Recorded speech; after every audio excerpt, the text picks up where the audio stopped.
Holla ballers, what's going on? It's Preacher, and today we're going to look at the current state of the zone discrepancies that are occurring in Battle for Azeroth. Over the past few days, I've been busy talking with other content creators, other people who have alpha, and replaying the zones in order to really come to a conclusion here as to what we're about to talk about. Now, I'm not going to include any major spoilers at all. I will be referencing some stuff from BlizzCon, which I consider to be public information at this point. But I don't need to go into the overall story arcs and stuff that's happening in these zones. Now, one thing we need to be clear of here, we don't have access to every zone yet. We have access to 4 out of 6. We do know the zones are huge, far more content than there is in Legion, but the issue is that the Alliance side seems to be not just weaker, but significantly weaker than the Horde content. And that is stand out. It's so noticeable, and the whole purpose of videos like this is actually to provide feedback in order for Blizzard to maybe do something about it, because right now it seems almost bizarre. It seems like there was 2 separate games made and they're alongside each other, and one of them is just way better for some reason and the other one feels like a throwback to like 13 years ago. And that's not good. That's not good. It's not going to be a satisfying game experience for anybody to have this massive discrepancy. Certainly if they overlap at endgame, which is what Blizzard have said is going to happen. And in fact, the Horde are going to have to take and deal with some of the Alliance stuff, because you're going to be like, ugh, this is terrible. But obviously for the Alliance side, they want to have a better experience as well. So I'm going to cover this as sort of analytically as I can. There's obviously some bias, so I'm going to be make you aware of that now. Is I am definitely biased towards darker storytelling, right? I definitely am, which the Horde has. So I definitely naturally favor that style of storytelling. However, that doesn't mean I can't appreciate the lighter stuff. That absolutely doesn't mean that. And in fact, that's not really the crux of the problem. Just having a lighter side of things is fine. But we're going to be looking at gameplay as well.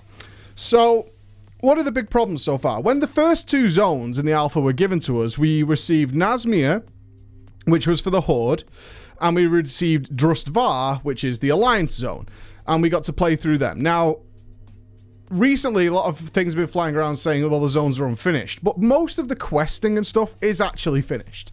There's no way this is placeholder stuff. They're fleshed out, they have characters, they link in some way. This is all stuff that's pretty much finalized. Now, the zones themselves might be unfinished geographically, textures and whatnot. There are lots and lots of bugs on the alpha, as you'll see in the footage in the background. But for the most part, what you're going to actually be doing in these zones seems pretty done. There might be some minor changes, like without good feedback, obviously, but hopefully we can get more. Now, when the first 2 zones came out, it was kind of universally agreed that, yeah, the Horde got the much better deal here. And that was informed decision-making based on the idea that Nazmir is a huge and interesting zone, and pretty much every single thing you do in Nazmir ties into the overall story of Battle for Azeroth, and everything you do in the zone has meaning. It's all contributing in some way. Every single quest is contributing in some way towards reaching this end destination. Now, if you're not clear on this, the whole purpose of Battle for Azeroth is we are traveling all the way to Kulturas in order to recruit armies for the war for the Horde versus the Alliance. That's the idea. So we're looking for fleets generally. We're looking for fleets of ships and things in order to go to war with each other and have a big old time. Within moments of arriving in Nazmir, we are presented with a clear problem that needs to be solved with the trolls, because obviously the Horde are getting the troll content. There is very bad blood magic going on. There's something very deep and dark occurring in the zone. You're told that immediately. It's like, something's not right here. We need to sort this out. And then moments, like the first quest you get there, throws you into this situation where the locals are being slaughtered. It's a bad time for everybody. This isn't cool. And it's very clear. It's made very, very, very, very, very, very, very, very, very seriously clear is the word I'm looking for. That this is something you need to deal with. And every single thing you do in the zone contributes towards this overarching idea. So if you want their help, we need to deal with this very obvious and serious situation. There's no filler. There is no filler in Nazmir. There's literally 1 or 2 side quests, and even those include interesting characters that play a part later on in the zone. They make sense. They come back. What you're doing here might initially seem like a side quest, but in fact, they come back and they play a role in it. And I would say very, very well done here to Blizzard is that you meet sort of 13 characters, NPC characters, throughout the zone, and near enough every single one of them plays a part in the finale of the zone. It comes together so well. And the gameplay is also relevant to that, but we're going to get to gameplay later. Let's take a look at Drustvar. Nothing you do in Drustvar seemingly has much importance to anything. And in fact, it kind of wraps up nicely as an individual self-contained zone, like something you would find in vanilla. When you get to Westfall, you pretty much wrap up everything that has an issue in Westfall, and then you move over to Duskwood, you deal with the Duskwood things, they get dealt with. On the side note of that, you also deal with a ton of side quests that have no relevance whatsoever to the overall issue within the zone. Do you see what I'm saying here? There's a distinct difference. Despite the zones being equal in size and time and content, one zone makes sense. The other zone seems to be random stuff just thrown together in order to try and give you experience. A very different style of doing things. It's clear to see that story-wise, the Alliance side has very little going on. In fact, to the point where it almost feels like their story, perhaps, and we can talk about the in the future here, mystery time. In the future, maybe the Alliance comes stronger or something happens. But what there isn't going on is any major build-up towards something interesting, something of relevance. What you will find, certainly in these first two zones, is a lot of fetch quests, a lot of little side stories. Some of them are reasonably interesting, but then the gameplay falls apart, which, again, we'll get to later. But there's nothing that ties back besides the one story arc. So they have what the Alliance seems to have is this one set story path, which is, this is the story of the zone. And along the way, you have an absolute mishmash of quests that are just, here's more experience, go and collect things, right? Oh, you ran into this guy, go and collect things. Not to say that they didn't have a promising start. And that's something that we've been discussing back and forth with content creators for the last few days now. The Alliance actually starts similar to the Horde. In fact, they presented with a situation that seems really interesting, and this is from BlizzCon. So you start in a town that seemingly has been taken over. Everybody in the town is frozen. What's going on? You've got to solve this mystery. You walk into a town and everybody's a statue. What the hell's happened here? Oh, there's these things lying around. Maybe we have to deal with that. Let's find out what's going on. Look for clues. And it starts really promising and then very, very quickly descends into, well, none of that really matters at all. Like, you solve this little problem. That little problem's kind of sorted. And then you move on to the next little problem. It's like, okay, well, that little problem's kind of sorted. Let's move on to something else. It's a very disappointing feeling if you compare them side by side. But again, as I said, initially we were like, okay, so the Horde got a stronger zone. The Alliance one was weaker. Nothing particularly strange about that. One's obviously going to be better than the other. It does seem odd that they're so disconnected in style and theme. It seems very, very odd that that happened. Then we got the next two zones. Okay, we got Zuldazar for the Horde, and we got Tirisgarde Sound for the Alliance. From our preview video, you've probably realized already that the Horde Zuldazar zone is incredible. It's utterly incredible. You're immediately presented with a golden city and an entire zone that is on the verge of utter collapse from not only geographical problems caused by Deathwing, but also by the political instability that's going on. Old returning characters that have been present throughout the entire history of World of Warcraft. Players, characters that you've heard about, you've seen in some way, have come back and they're there, and that this is where they're supposed to be. Everything fits. And once again, I'll say this. It's a good 8 hours of content in Zuldazar. There are only 3 side quests. And I've replayed this zone. I've done this completely twice now. I've lore mastered it twice. There are only 3 quests in there that aren't directly related to the problems that Zuldazar is facing, and every single one of them is important. Every single one of them makes sense, every single one of them is relevant, and there is no arbitrary shit. Now, the 3 side quests involved, one is an endearing Hemmet Nessingwary quest, which most people know about now. Yes, that's just a side thing, but it's Hemmet Nessingwary. He kind of gets away with it, despite that questing being boring, and again, we'll get to gameplay in a minute. The other two both set up things for later in the expansion. They have a purpose. They are there for a reason. You go down, you're like, oh, okay, this is like not related to the things in Zuldazar. That's kind of strange at this point because I've done 6 to 8 hours of content that have all been related to the Zuldazar story, and that's been really cool and interesting, and it's played out, and characters, once again, important characters, of which, again, there are about, I'd say, maybe less this time. It's like 8 or 9 really important characters are all reappearing and coming back, and they're progressing their path as all these things, all this spider web sort of fills out in Zuldazar, where each of these guys is going their separate ways to ultimately come back on themselves for the finale. And that finale isn't the finale. It's, again, leading to something else in the expansion. Really wonderful storytelling. Really cool for World of Warcraft. The 2 side quests are all things that are setting up something for later, and it's something interesting. It's something very interesting. We've got things with goblins, and we've got things that are being dug up, which are seemingly very important, but we don't really know what they do yet, but we'll find out later. So it's setting up these things that are going to come important much later in the expansion, and it's very clear that's what's happening, right? It's very clear from, all you have to do is think about what you just did and go, okay, this is going to come back and bite us in the arse in some way. This is cool. I kind of get what's happening here.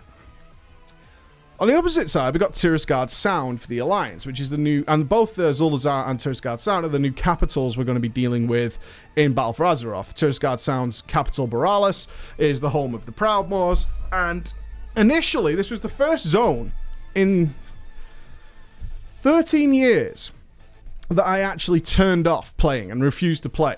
And I want to put some context to that, because I'm not being dramatic here to gain views. This was the whole point of... This content is so bad gameplay-wise and storytelling-wise, I don't want to play it right now until it's finished. So what I'm saying there is the main story campaign of Tirisgarde Sound wasn't available when we were playing it. So we were just doing side quests, and which made even more apparent how much side filler content there is in Tirisgarde Sound. There's a huge amount that doesn't seem to go anywhere once you resolve them problems. You deal with a little issue, like you come across a mine. It's very similar to what you'd find in vanilla or TBC. You come across a mine, deal with the problems in the mine, come out. The mine is fine now. Okay, let's carry on with our journey. It certainly doesn't help that Tirisgarde Sound is a supply zone, essentially. It's the supply for the Alliance. I just hope you guys enjoy collecting pelts and leathers and things, because at the moment, that is certainly what's going to be happening. Now, thanks to Noble, in fact, got in contact and said, actually, the main story is there, but it's phased out. So what you have to do is go to the specific area where the main story starts, or make another brand new character, which takes you directly to it, and you can actually access the story. It is there, it's just hidden to you. You can't see it, which is fine. It's alpha, it's bugs are happening, right? So no big deal. We get down there, it's like, oh, okay, we can actually start the zone now. Lo and behold, once again, similar to like it was in Drustvar, the actual main storyline is very, very short. Extraordinarily short, and takes place in a relatively small area of the map. I would say about a third, slightly larger than a third, is actually involving the main story. And it's not that interesting.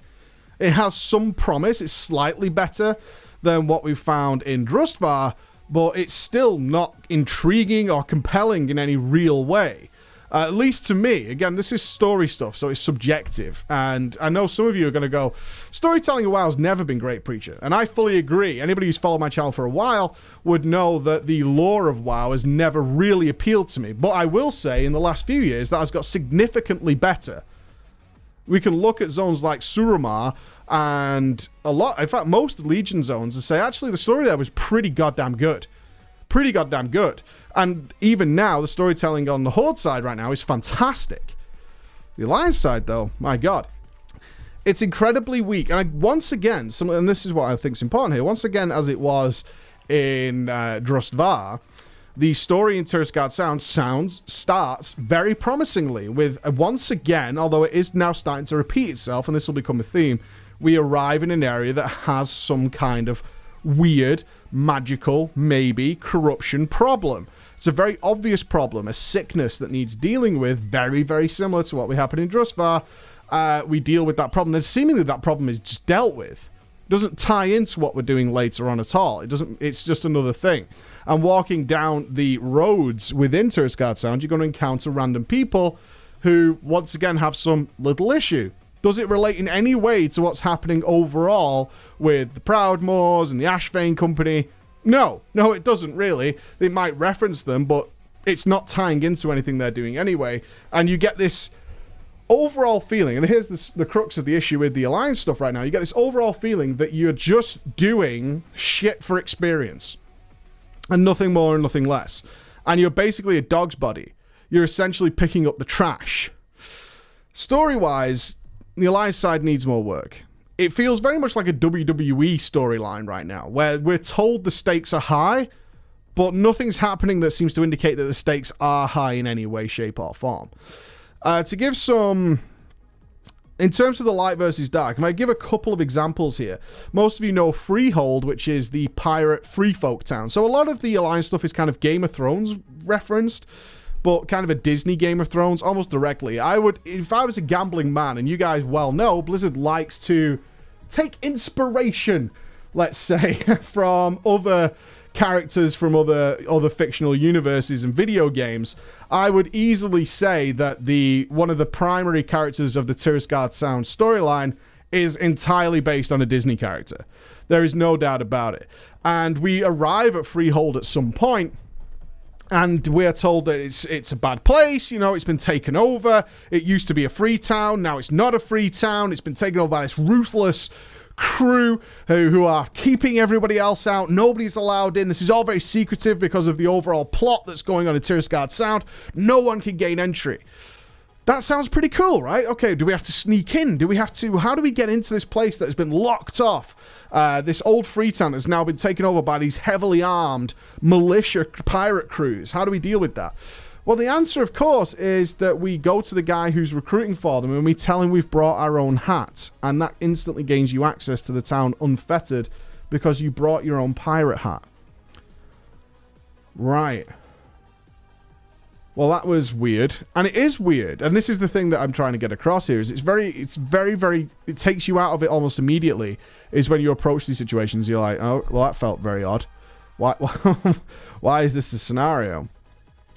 So those are the story issues. But again, that's subjective. Some of you will be like, well, I don't play for the story, Preacher. I don't care. I totally agree with you. That's absolutely fine. Let's move to the gameplay stuff then. So the gameplay itself is also a massive problem that I think needs some looking at. If we look at what happens in the Horde zones right now, the gameplay, obviously, there's some collect stuff. There's no doubt about that, to pat it out. But you're not collecting what you would have been collecting if you bought World of Warcraft vanilla. You're not doing that. What you're actually doing is solving a problem or hunting down clues and mysteries. You might be trying to figure out who is abusing the children in this town. You might be trying to figure out why these troll tribes are fighting against each other. Where is this source of corruption and going through there? So it might be so what you'll get in the Horde zone, let me make it very clear, is the Horde zone will have one main thing that's happening is like, something blood-related is happening here. Investigate this temple and find the source of it. And that usually will culminate, in most cases in the Horde zones, with something rather interesting happening. And along the way, you might have to kill some spiders, right? So that's like the stuff you're doing along the way. I'd also point out here that the Horde questing is never repetitive. It's all dealing with the situations that are happening there, like hunting down some mysterious beast that's been ravaging a base. Let's go and figure out what's doing that. Can you find the footprints, kill some crocolisks while you're there, go back? But your overall goal is to figure out this monstrosity that's causing these problems, right? That's a very, very prominent theme, is you have this strong little mini-story going on. Yeah, there's some collect stuff along the way, but your main goal is to get this part. Find some dead body, find some loot, something like that. In the Alliance zone, that's not the case. We made a joke, there was a running joke amongst a few of us, actually, that for some reason in the first Alliance zone, Drustvar, Blizzard managed to replicate the same quest twice, and it was an obscure quest, which was to collect onions. And we were like, how the hell did you manage to fit 2 quests into one zone that were identical and also as silly as collect the onions. And how silly was that? So we had a running joke that perhaps all Drustvar's magical dark problems and voodoo would have been solved if they just grew more onions, because it's seemingly the case. Like, every time we get some onion patches, things go better for us. Isn't that weird? But gameplay-wise, that's what we're talking about. Some very odd gameplay choices where the quests are literally, you turn up, it's like, oh, we're out of leather. And you're like, well, you know, I've defeated the Lich King. I've survived the Winds of Northrend. I've traveled back in time into another dimension. I've done all these things. But you're out of leather, right? Yeah. And also, we need some traps filling. If you get some beaver tails, that'd be pretty dank. Also, if you don't mind, take some selfies. I'm not joking here. I'm not joking. That's what the gameplay involves on the Alliance side, is taking selfies and quite literally picking up the trash. So we joked in Drustvar about the onion gameplay, right? 2 quests involving onions. In Tirisgarde Sound, as ridiculous as it is, not only did Blizzard manage to duplicate 2 almost identical quests involving mermaids, or sirens as they are, causing shipwrecks and giving you 5 quests involving a shipwreck. They duplicated that identically in 2 parts of the zone. You have to do that twice. Now, you might say it's just placeholder might. No, they're slightly different, but fleshed out. These involve characters. These involve pathing. These involve quest mechanics that are not placeholder in any way, shape, or form. This stuff is not placeholder. But they managed to do that twice, which makes you think, what are you doing? Why am I doing... I just did this half an hour ago. Why am I doing it again now? Not only that, they managed to duplicate 2 very tedious escort quests. So you might think of the high mountain granny and her slow travel across a bridge. The Alliance side has 2 escort quests that move at the speed of granny, and they're about 4 or 5 minutes long each. And they duplicated it. It's not just one of those that's like, ha ha ha, very funny, you made us do this escort quest. They did it twice. And you're like, what the hell? What the fuck, dude? This isn't funny. The Horde, by the way, has 0 of these. There's only 1 escort quest in the Horde side, and it's actually not an escort quest. You can skip straight to the end, and it's made very clear in a very funny way that you're not supposed to do the escort. You're supposed to just go to where you need to be. You can follow the escort, and it's actually kind of funny. That's the difference. It's like, it's kind of really hilarious. But the Alliance side legit has these. Move more than 10 yards away and they're going to stand still and tell you to come back. Where have you gone? Come back and protect me. Come back and follow me. Why are you leaving me? Things like that. And you're like, dude, this is just not fun. You're making me bored. The selfie stuff, by the way, is not a joke. That is a quest that is in... That is a thing, a side quest that is in the Alliance side. Similarly, is collecting cats out of a town. We have to look at the world quest potential here. This is what I'm talking about. So I hope you also, in terms of duplication, I really hope you guys hate animals. You're going to be murdering a lot of animals for the Alliance. A lot of animals. For some reason, they just come up with so many little hubs of... And again, this is kind of the problem with Tirisgarde Sound being the supply center, so to speak, is they've really gone all out with that. Is everywhere you go, there's either a problem with bears or dogs, wolves, some rabbits, some deer... We need to kill them all, right? It's just an animal extermination frenzy. And gameplay-wise, it's super monotonous. And nothing seems relevant. The culmination of this is one of these shipwreck side quests where you're asked to get the things that have been lost by the crew in the shipwreck. And the dialogue that the crew has tells you straight up that they're not that bothered about getting it back. Just think about that for a moment. You approach the guy and you say, what did you lose in the shipwreck? And I'll see if I can find it. And he goes, well, I guess I could get this back. I mean, I'm not that bothered. And you're like, why am I doing this? Even the NPC characters don't seem to be interested in me bothering to do this stuff. So why is it here? Why is it here? And that's the gameplay stuff that's going along with it. Is it just... That kind of summed it up for me. Is it like, this is just here seemingly just to give me experience. And there's no thought, no care. And none of it matters what I'm doing here right now. And it makes no sense when just across the road there is this other zone for these other players that is not like this. It's not like this in any way, shape, or form. So if we look at the world quest potentially, you're looking at some very tedious gameplay that I hope gets fixed in some way. What I'm hoping to put out for this video is we need Blizzard to address this. It needs to be looked at. You can't be just duplicating content so readily in order to fill out a zone. And it's not, I don't believe it's placeholder. I genuinely do not. And perhaps, and we have to put this caveat in there, perhaps this stuff that we're doing may become relevant later down the expansion. And I hope it does. I hope it does. And we still have 2 more zones to go.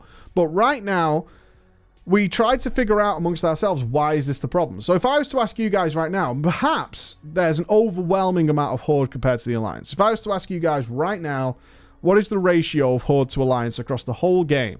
And maybe there's significantly lower Alliance, and therefore there's no point in investing all the time and energy into the Alliance stuff when very few people are going to go play through it. I think that's rather pessimistic. If you want to increase the population of something, you don't make their content less interesting, right? You don't do that.